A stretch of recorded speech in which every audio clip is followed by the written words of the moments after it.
Hello everyone, my name is Dr. KV Mahadev, also yoga teacher. ಪ್ರಿಯ ವೀಕ್ಷಕರೇ, ಈ ಈ ವಿಡಿಯೋವನ್ನು ಒಂದು ಸಾರಿ ಕಿವಿ ಕೊಟ್ಟು ಕೇಳಿಸ್ಕೊಡಿ.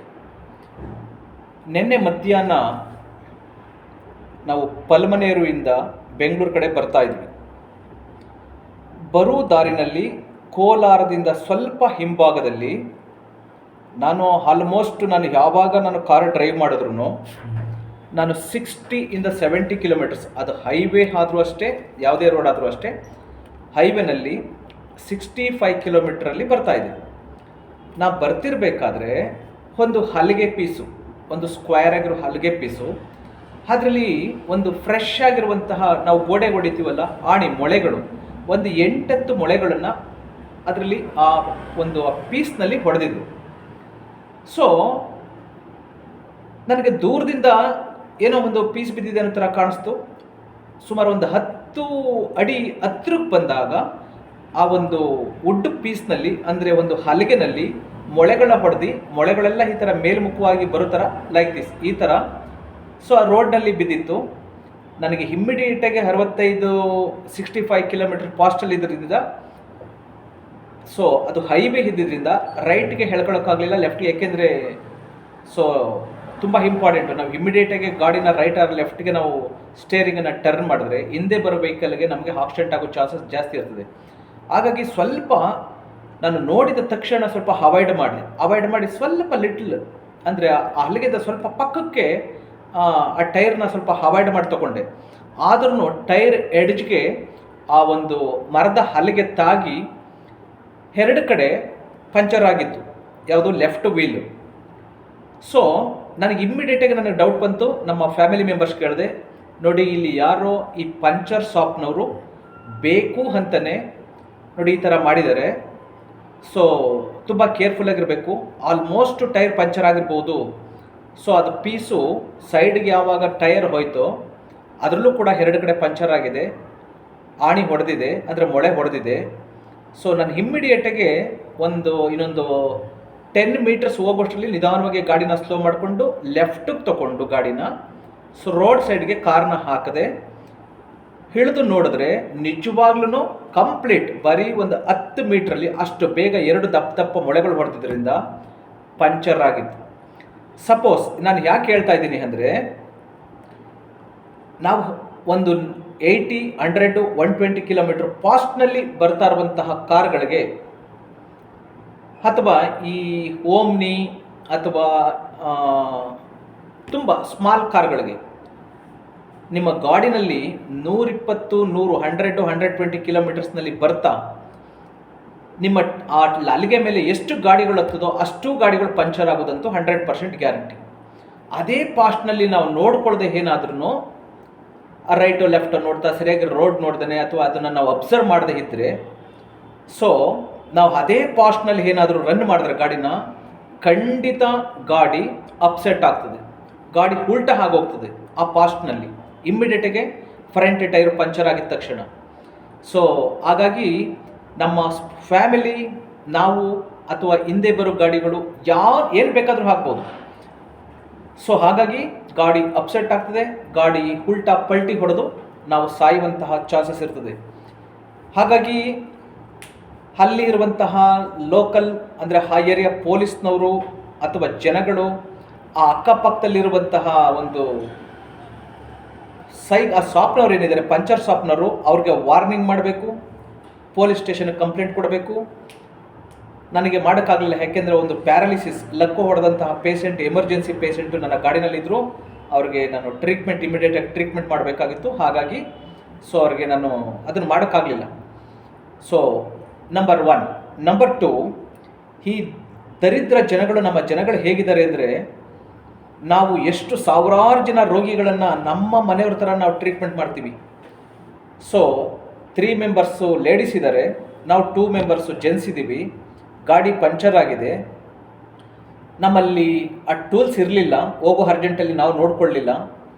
ಹಾಗಾಗಿ ಸುಮಾರು ಒಂದು 100 ವೆಹಿಕಲ್ಸ್ಗಳಿಗೆ ನಾವು ಕೈ ಹಾಕಿರ್ಬೋದು. ಯಾವುದಕ್ಕೆ?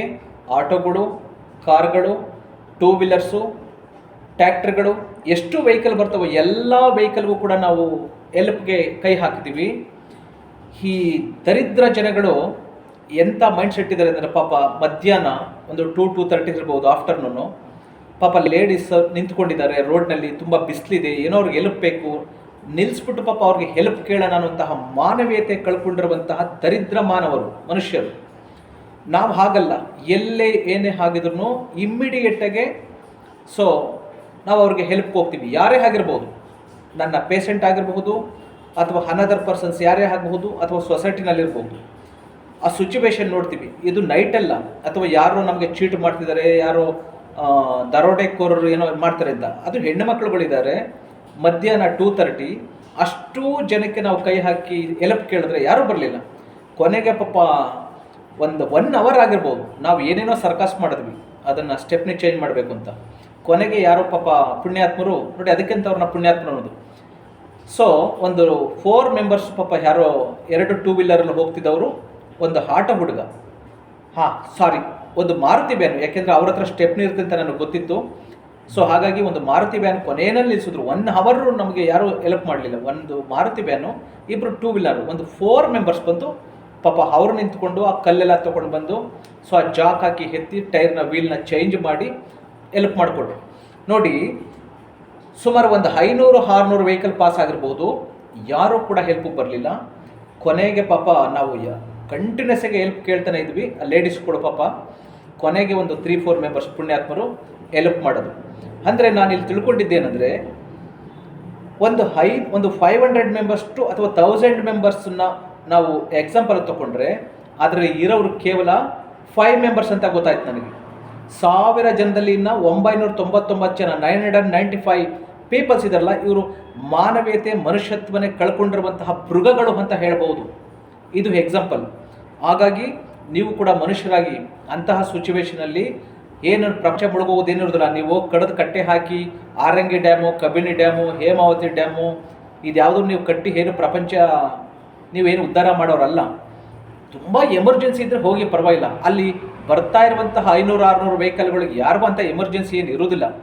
ಎಲ್ಲೋ ಹೋಗಿ ಯಾವುದೋ ಹೋಟೆಲಲ್ಲಿ ಕೂತ್ಕೋತೀರಿ, ಎಲ್ಲೋ ಸ್ಮೋಕ್ ಮಾಡ್ಕೊಂಡು ನಿಂತ್ಕೋತೀರಿ, ಎಲ್ಲೋ ಟೈಮ್ ಪಾಸ್ ಮಾಡ್ಕೊಂಡು ನಿಂತ್ಕೋತೀರಿ, ಮನೆಯಲ್ಲೋ ಟಿ ವಿ ನೋಡ್ಕೊಂಡು ಕೂತ್ಕೋತೀರಿ. ಕಷ್ಟದಲ್ಲಿ ಇರೋರಿಗೆ ಹೆಲ್ಪ್ ಮಾಡೋದನ್ನು ಫಸ್ಟ್ ಕಲ್ತ್ಕೊಳ್ಳಿ. ನೀವು ಮನುಷ್ಯರ ಥರ ಬದುಕಿ.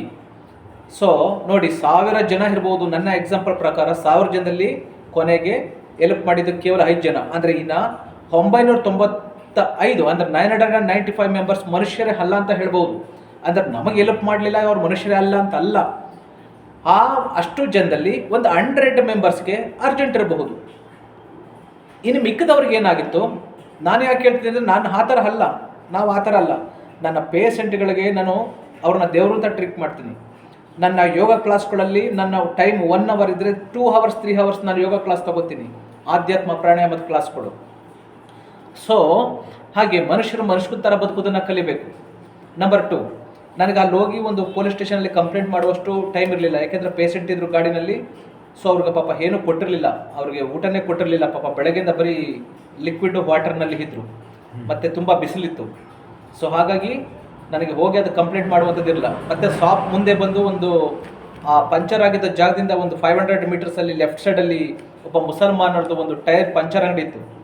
ಅಲ್ಲಿ ಪಂಚರ್ ಹಾಕ್ಸ್ದೆ ಅವ್ರ ಹತ್ರ 2 ಪಂಚರ್ ಆಗಿತ್ತು. ಅವ್ನಿಗೆ ಹೇಳಿದೆ, ಇದು ಪಂಚರ್ ಶಾಪ್ನವ್ರದ್ದೇ ಕೆಲಸ, ಈ ಥರದ ಹಲ್ಕ ಕೆಲಸಗಳು ಮಾಡಬಾರ್ದು ಅಂತ ಅವನು ಹೇಳಿದೆ. ಸರ್ ಏನು ಸರ್ ಹಿಂಗೆ ಮಾತಾಡ್ತೀರಿ, ನಾವು ಹಾಕಿದರೆ ಅದು ಹಾಗೆ ಸರ್, ಹೀಗೆ ಸರ್, ಅದು ಯಾರೋ ಈ ಸೆಂಟ್ರಿಂಗ್ ಹೊಡಿತಾರಲ್ಲ ಅವ್ರು ಯಾರೋ ಬಿಡಿಸ್ಕೊಂಡು ಹೋಗಿರ್ತಾರೆ ಸರ್ ಅಂತೇಳಿ. ನಾನು ಹೇಳಿದೆ, ಸೆಂಟ್ರಿಂಗ್ ಹೊಡೆಯೋನಾಗಿದ್ದರೆ ಸೆಂಟ್ರಿಂಗ್ನಲ್ಲಿ ಹಳೆ ಮೊಳೆಗಳಿರ್ತದೆ, ಆ ಹಲಿಗೆ ಮತ್ತು ಮೊಳೆಗಳಿಗೂ ರಸ್ಟ್ ಹಿಡಿದಿರ್ತದೆ, ಹಲಿಗೆಗೆ ಸಿಮೆಂಟ್ ಎಲ್ಲ ಆಗಿರ್ತದೆ. ಇದು ಫ್ರೆಶ್ ಹಲಿಗೆ, ಮತ್ತು ಮೊಳೆಗಳು ಹೊಸ ಮೊಳೆಗಳು, ಹೇಗೆ ಸಾಧ್ಯ ಅಂತ. ಇಲ್ಲ ಸರ್, ನಾವಂಥ ಕೆಲಸ ಮಾಡೋಕ್ಕಿಲ್ಲ ಸರ್, ನಾವು ಹಾಗೆ ಸರ್ ಹೀಗೆ ಸರ್ ಅಂತ ಏನೋ ಅವನು ಒಂದಷ್ಟು ಹೇಳ್ದ. ಸೊ ಅವನಿಗೆ ವಾರ್ನಿಂಗ್ ಮಾಡಿ ಬಂದೆ, ದಯಮಾಡಿ ಹೈವೇನಲ್ಲಿ ಈ ಥರ ಮಹಾಪಾಪಿಗಳಿರ್ತಾರೆ, ಇದರ ಬಗ್ಗೆ ಗಮನ ಕೊಡಿ. ನಂಬರ್ 1. ನಂಬರ್ 2, ಸ್ಪೀಡನ್ನು ನೋಡ್ಕೊಂಡೋಗಿ. ಸೊ ತುಂಬ ಹೆವಿ ಸ್ಪೀಡಲ್ಲಿ ಹೋಗಬೇಡಿ, ನಿಮ್ಮನ್ನು ನಂಬ್ಕೊಂಡಿರುವಂತಹ ನಿಮ್ಮ ಫ್ಯಾಮಿಲಿ. ನಂಬರ್ 3, ನಿಮಗೇನಾದರೂ ಆಕ್ಸಿಡೆಂಟು ಇಂಜುರಿ ಆದರೆ ಲಕ್ಷ ಸುರಿಬೇಕಾಗ್ತದೆ. ಆ್ಯಸ್ ಎ ನಾನು ಡಾಕ್ಟರ್ ಆಗಿದ್ಕೊಂಡು, ಒಬ್ಬರು ಯೋಗ ಗುರು ಆಗಿದ್ಕೊಂಡು ಹೇಳ್ತಾ ಇದ್ದೀನಿ, ನಿಮ್ಗೆ ಇನ್ಫಾರ್ಮ್ ಮಾಡ್ತಾ ಇದ್ದೀನಿ. ಸೊ ಮತ್ತು ನಂಬರ್ 3, ಇಟ್ಸ್ ವೆರಿ ಇಂಪಾರ್ಟೆಂಟ್. ಸ್ವಲ್ಪ ಮಾನವೀಯತೆ ಇರಲಿ. ಸೊ ಎಲ್ಲರೂ ಯಾರಿಗಾದ್ರೂ ಕಷ್ಟದಲ್ಲಿದ್ದಾರೆ ಅಂದರೆ ಹೆಲ್ಪ್ ಮಾಡುವಂತಹ ಗುಣಗಳನ್ನು ಬೆಳೆಸ್ಕೊಳ್ಳಿ. ಕಾಡು ಪ್ರಾಣಿಗಳು ಕೂಡ ಅವಕ್ಕಿಂತ ವರ್ಸ್ಟ್ ಆಗಬೇಡಿ. ಸಿಚುವೇಶನ್ ನೋಡಿ, ಅವರು ನಿಜವಾಗಿ ಅವ್ರಿಗೆ ಹೆಲ್ಪ್ ಬೇಕಾಗಿದೆಯಾ, ಯಾವ ಜಾಗದಲ್ಲಿದ್ದಾರೆ, ಸ್ವಲ್ಪ ಕಾಮನ್ ಸೆನ್ಸ್ ಯೂಸ್ ಮಾಡಿ. ಮನುಷ್ಯನಿಗೆ ಮನುಷ್ಯ ಆಗಲಿಲ್ಲ ಅಂದರೆ ಇನ್ಯಾರು ಆಗ್ತಾರೆ? ಎಲ್ಲ ಸ್ವಾರ್ಥಿಗಳು, ಸೆಲ್ಫಿಸ್ಗಳಾಗ್ಬಿಟ್ಟಿದ್ರಿ. ಇಲ್ಲಿ ನಮ್ಮ ಸಂಬಂಧಿಕರೇ ಕೂಡ, ನಮ್ಮ ರಕ್ತ ಸಂಬಂಧಿಗಳೇ ಆ ಥರ ಆಗಿದ್ದಾರೆ. ಅವರು ರಕ್ತ ಸಂಬಂಧಿ ಆಗಿರಬಹುದು, ಅಥವಾ ನಮ್ಮ ಫ್ಯಾಮಿಲಿ ಮೆಂಬರ್ಸ್ ಆಗಿರ್ಬೋದು, ಅಥವಾ ಅನದರ್ ಮೆಂಬರ್ಸ್ ಯಾರೇ ಆಗಿರಲಿ, ಈ ಸೆಲ್ಫಿಶ್ ಸ್ವಾರ್ಥವನ್ನು ಬಿಡಿ. ನೀವು ಎಷ್ಟೇ ಕೋಟಿ ಮಡಗಿದ್ರೂ ನೀವು ಯಾರು ಏನೂ ತೊಗೊಂಡೋಗೋದಿಲ್ಲ, ಎಲ್ಲ ಬಿಟ್ಟೇ ಹೋಗಬೇಕು. ಸೊ ಹಾಗಾಗಿ ಸ್ವಲ್ಪ ಧರ್ಮ, ಕರ್ಮ, ಪಾಪ, ಪುಣ್ಯ, ಒಳ್ಳೆಯದು, ಕೆಟ್ಟದ್ದು, ಕಷ್ಟದಲ್ಲಿರೋರಿಗೆ ಸ್ಪಂದಿಸುವಂತಹ ಗುಣಗಳನ್ನು ಬೆಳೆಸ್ಕೊಡಿ ಅಂತ ಹೇಳ್ತಾ, ದಯಮಾಡಿ ಈ ಕೋಲಾರ ರೋಡ್ನಲ್ಲಿ ಹೋಗಬೇಕಾದ್ರೆ ಸ್ವಲ್ಪ ಕೇರ್ಫುಲ್ಲಾಗಿ ನೋಡ್ಕೊಂಡು ಹೋಗಿ. ಅಲ್ಲೇ ಅಂತಲ್ಲ, ಎಲ್ಲ ಕಡೆ ಇದೊಂದು ಸ್ಕ್ಯಾಮ್ ಮಾಡ್ಕೊಂಡ್ಬಿಟ್ಟಿದ್ದಾರೆ ಯಾರೋ ಪಂಚರ್ ಶಾಪ್ನವರು. ಸೊ ಇದ್ರ ಬಗ್ಗೆ ಗಮನ ಇರಲಿ. ನಿಮ್ಮ ಗಮನಕ್ಕೆ ಬಂದರೆ ಅಂಥವ್ರಿಗೆ ಸ್ವಲ್ಪ ಕ್ಲಾಸ್ ತೊಗೊಳ್ಳಿ, ಅಥವಾ ಪಕ್ಕದಲ್ಲಿರೋ ಪೊಲೀಸ್ ಸ್ಟೇಷನ್ಗೆ ಇನ್ಫಾರ್ಮ್ ಮಾಡಿ. ಯಾಕೆಂದರೆ ಪೊಲೀಸ್ನವ್ರು ಎಷ್ಟರ ಮಟ್ಟಿಗೆ ಕೆಲಸ ಮಾಡ್ತಾರೆ ಅಂತ ನನಗೆ ಗೊತ್ತಿದೆ. ಸೊ ನಿಮ್ಮ ಬುದ್ಧಿ ನಿಮ್ಮ ಕೈನಲ್ಲಿರಲಿ. Be careful.